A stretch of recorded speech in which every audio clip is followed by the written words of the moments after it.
Oh, good. Okay, right, I'll start. Hello, everyone. My name is David Jones. I'm the pre-sales engineer here at Armour Comms. What I want to talk to you today is about Armour Unity, a new secure conferencing facility, which is in addition to Armour Mobile. And so what we aim to do is to give you a discussion about features and why we need that product. So as I said, in the next 30 minutes, we're going to discuss why an organization needs secure conferencing. You've probably got video conferencing already, but there is definitely a need for a more secure form of that for certain parts of your business and for the customers you deal with. Some of the dangers as well we'll be covering as the need is around deepfake, impersonation-based attacks, phishing and hacking. All these relatively new and seriously updated techniques for attackers to use against all of us mean that we need to take a good hard look at how we do our work and what tools we use to keep ourselves and our customers secure. And also I'll briefly cover some of the unique features of the product around identity-based encryption that we use. I'll explain some of that, and I'll also show you a short video of Armour Unity in use, showing how easy it is to use. And then finally, there'll be a brief overview of how we can extend licensing to include Armour Unity in that. So there's quite a lot to cover in the next 30 minutes. So I'll move on now and give you a brief recap first of some of the issues around why secure conferencing is important. So what we have is a short video which CBC in Canada, one of the news programs, put together about deepfakes. And I think we've probably all heard about deepfakes already, but I think it's important to just see how good they are, how impressive they are, and how people can be fooled by them. And also the ease of which they can be created. They can be done now in real time, not just sort of in a production facility. So let's just run the video.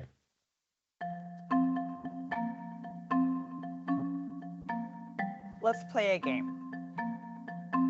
I'm going to show you two videos.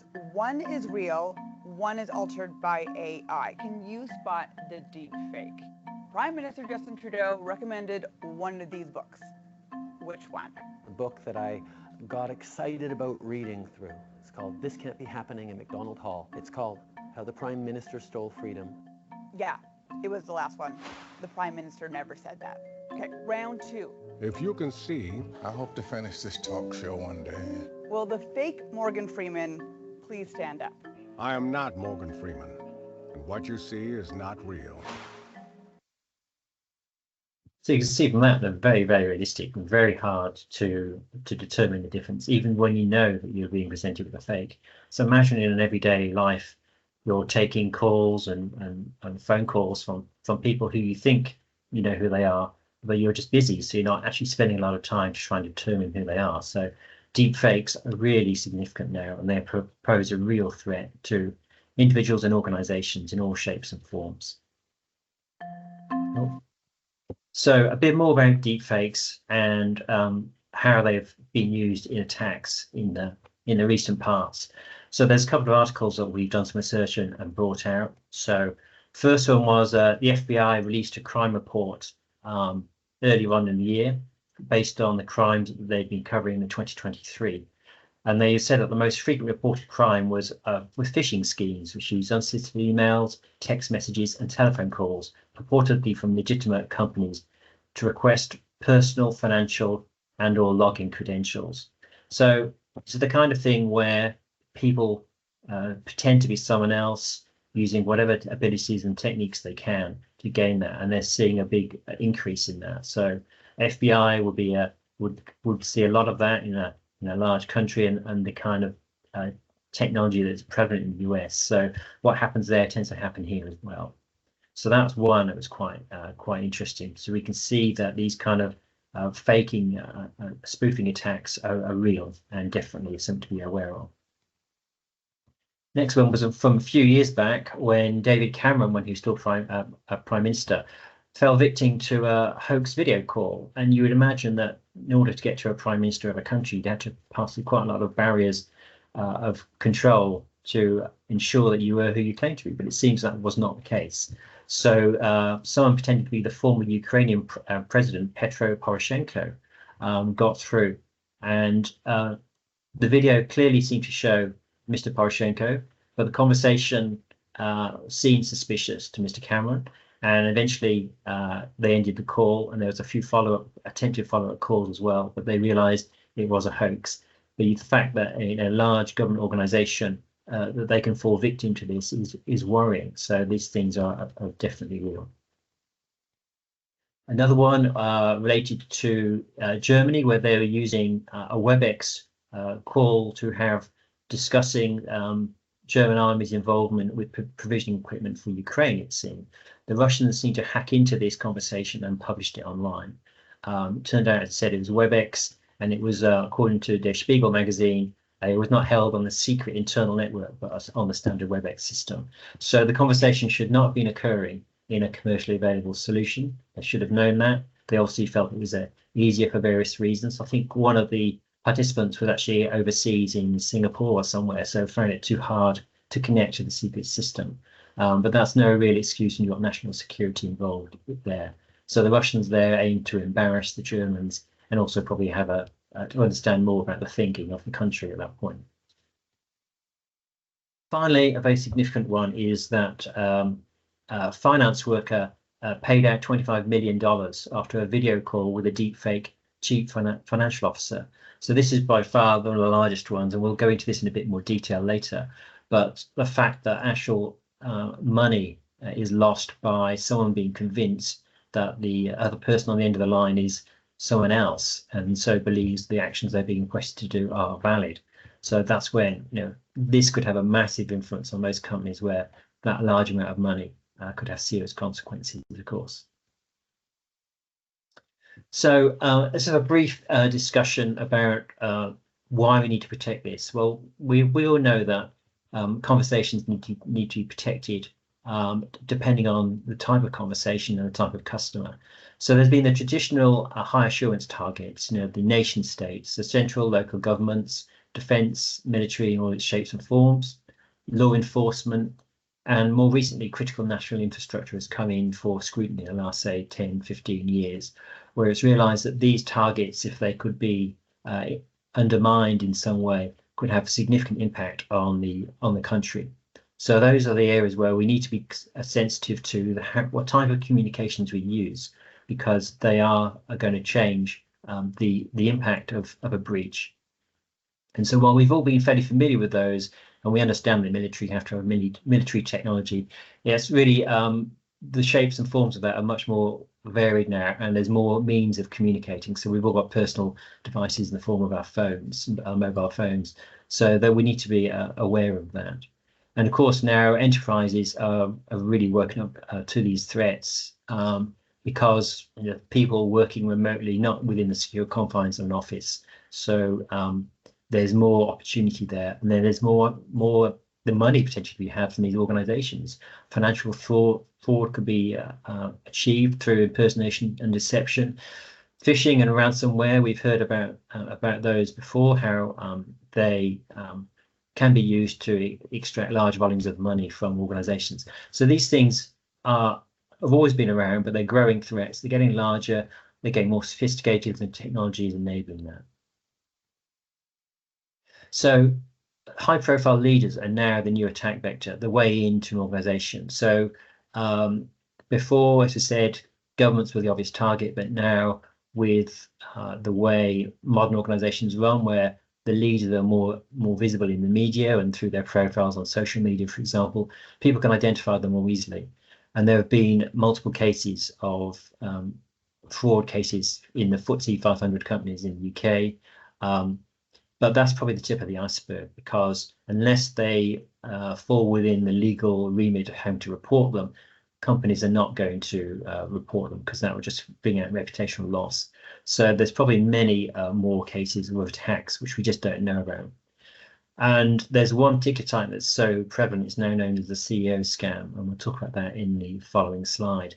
But it really involves targeting the CAO in some form, and then getting the employees quite often involved in the process, because the employees will be the ones that will actually do the legwork of facilitating the the transfer of money, for example, or enabling access to systems.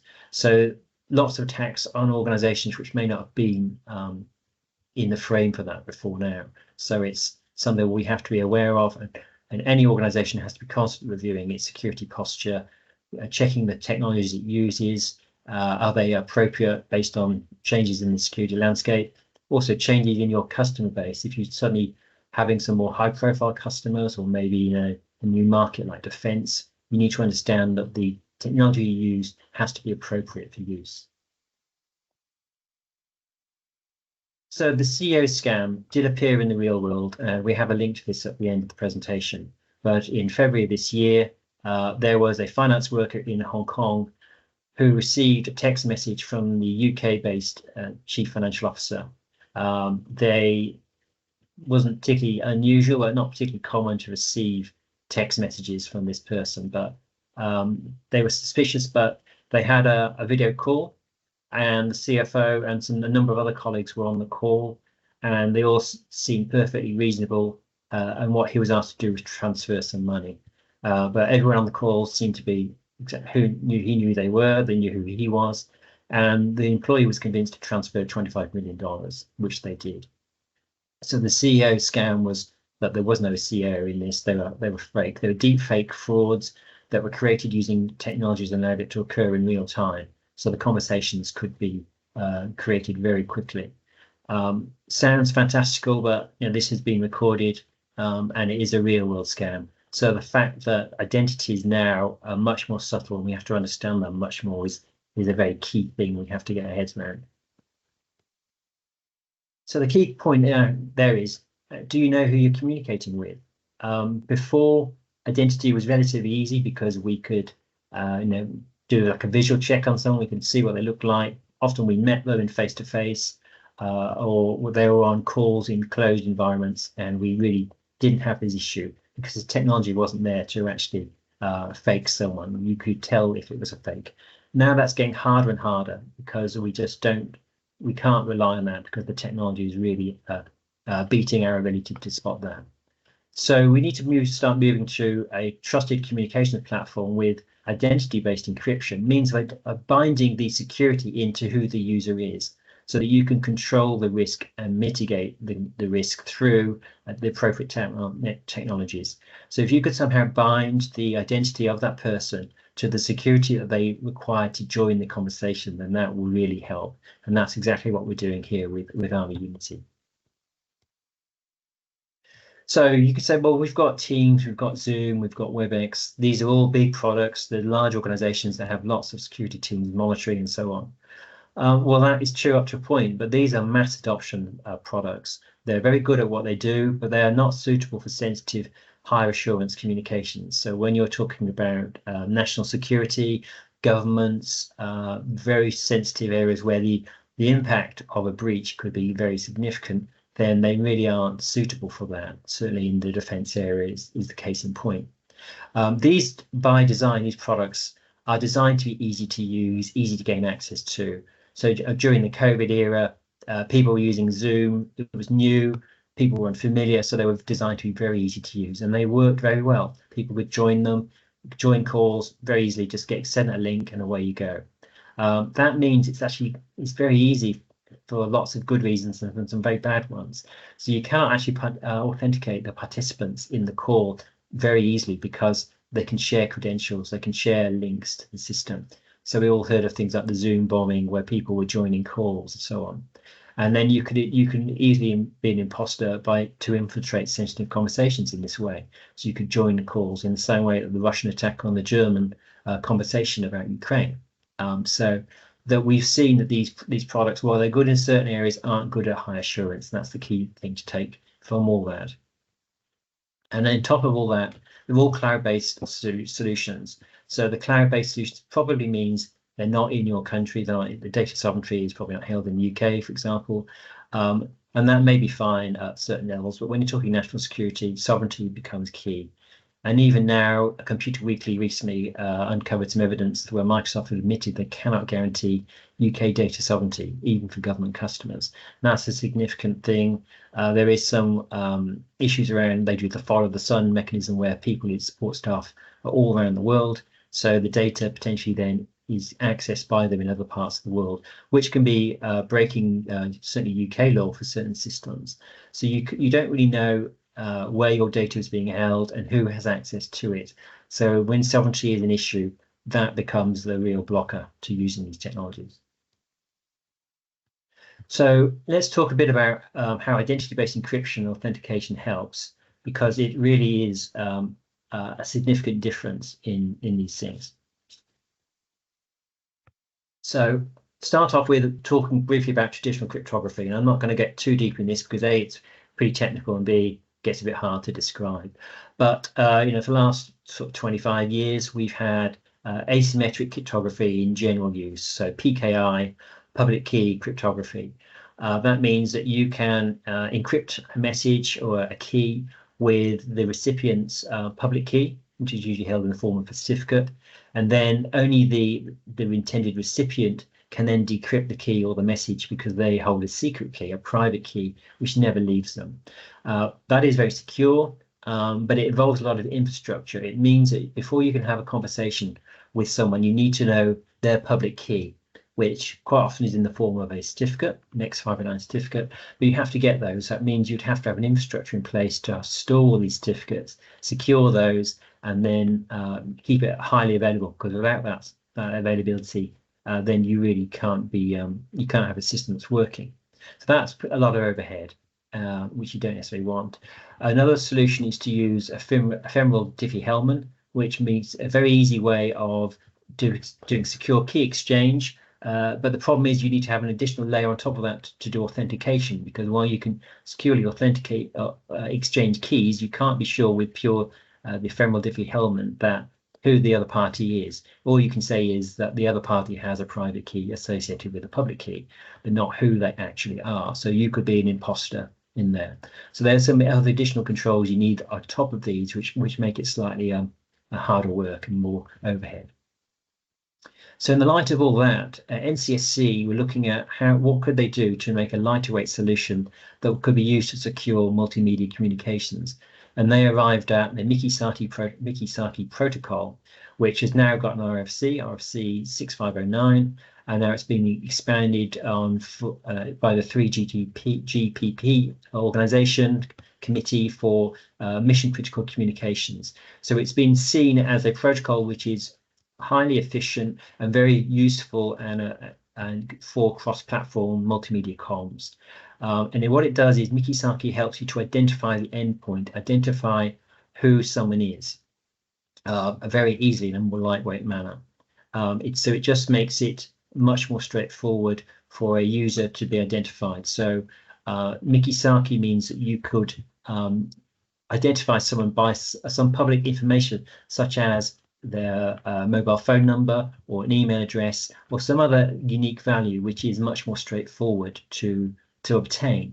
So you don't have to have retrieved a certificate from somewhere or a key. If you know the person's email address and that is what the organization decided to use, then that could be used as a unique identifier, or could just be a unique value to them. But it's a much lighter weight mechanism. You don't need to have a stronger protocol in place.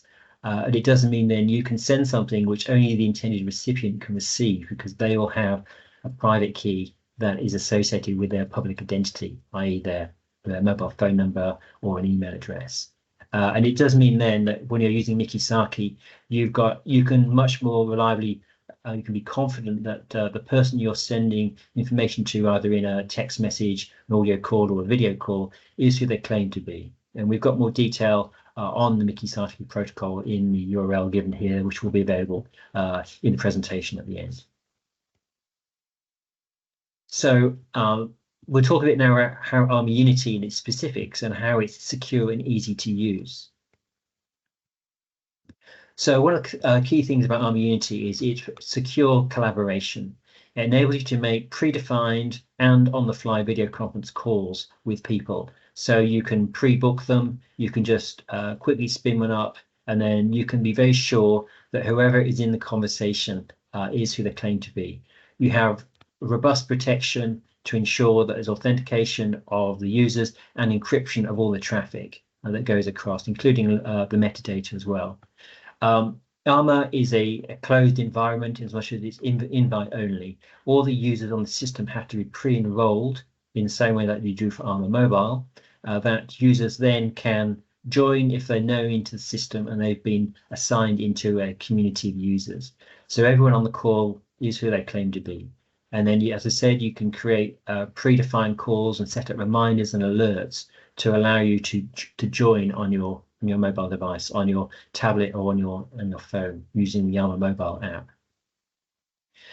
As part of the collaboration, of course, it's not just having secure video and audio that you need. You need to be able to, in the space of the conversation, transmit media to one another, so text, attachments, audio.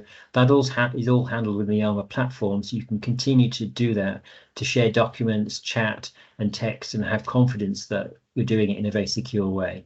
And again, of course, you can include message burn on the attachments and the chats to ensure that they get deleted from the recipient's device at the end. It can still be included in audits, of course, but the users will lose access to it after a period of time. So a couple of key points about Armour Unity, its highlights. As we said, we can be sure that through the encryption and authentication that participants are who they claim to be. Users in the Armour are all segregated into what we term as communities. So communities being groups of users who would work commonly with each other day to day. And then anyone within a community can securely have conversations with Armour Unity calls within your community. You can also set up conferences between the groups of the communities if those communities have been linked to one another, which is a simple process, but it's done in a secure manner, and by default, user can't see people in other communities. It does mean you've got much more control as to who's talking to who and when that can be done. Another key point is that Armour Unity can be deployed in a variety of different ways. You can have on-premise installations in your data center, in your partner's data center, or in the cloud, and it could be your preferred big cloud provider, or it could be in the Armour data center. But the key point is the product is flexible. We do not dictate where you deploy the product. Wherever you need to have it deployed can be deployed. And it then enables secure video conferencing in high insurance environments because of all the Mikisaki authentication techniques. And it's been designed from day one to be secure, to be used in high assurance environments. So we realize there is a market for that kind of approach. So next, we've got a short video we've put together, and I'll pause it at various times to describe the features. And it just goes through a realistic use of Armour Unity. And we have a couple of users in the call. We can show how we can share conversations and interact with each other easily, like you would in a standard commercial grade product. So here's the video.